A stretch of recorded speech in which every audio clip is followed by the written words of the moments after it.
Pinag-aaralan ng gobyerno ang paghahain ng pangalawang arbitration case laban sa China, ayon sa isang maritime law expert.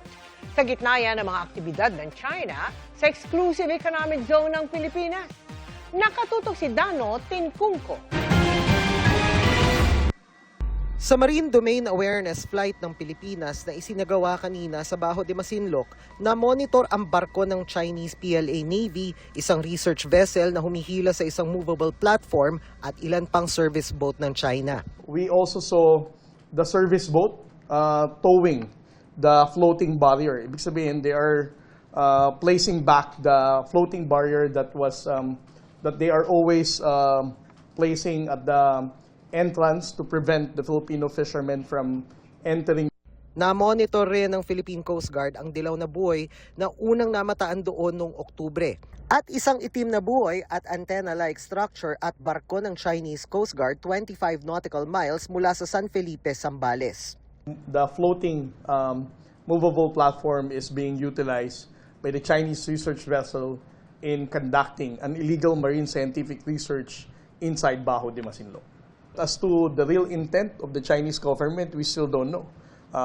We have to go back in 1995. Ang sabi nila, when they took over Panganiban Reef, it was only an ordinary Filipino fishing, it's an ordinary fisherman shelter. And then right now, fast forward, it is now one of the biggest military base of the Chinese government.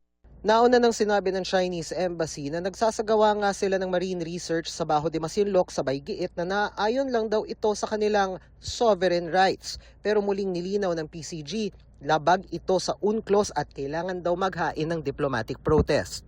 It has always been concerning, the presence of the Chinese maritime forces. China doing an illegal MSR without the authority of the Philippine government means that they are violating our sovereignty and sovereign rights. We really need to, as what the DFA said, we really need to file diplomatic protest. Ayon kay maritime law expert Jay Batombakal, pinag-aaralan ngayon ng gobyerno ang paghahain ng pangalawang arbitration case laban sa China. Admittedly, dahil ang issue dito ay sovereignty, medyo malaki yung parang obstacle sa ngayon. Hindi basta-bastang nadadala sa korte yung mga issue ng territorial sovereignty. Pero pinag-aaralan din po ng mga, alam ko, yung natin at ng mga ahensya, kung ano pang ibang paraan para pwede silang madala sa isang tribunal. No?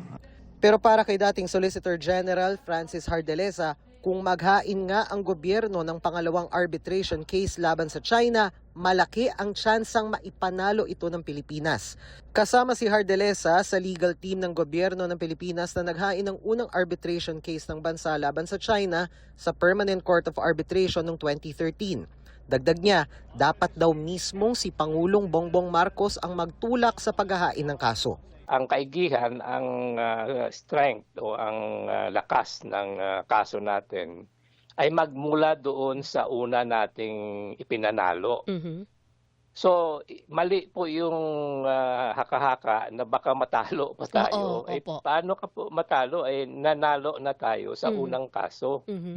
So, balit ang kulang lang ang pagdulog ng kaso. Ngayon, bakit ba ayaw ng administrasyon na mag-file ng kaso? Kaso lang yun eh. Hinihingan namin ng pahayag ang Malacanang. Dano Tincungco, Nakatutok, 24 Oras.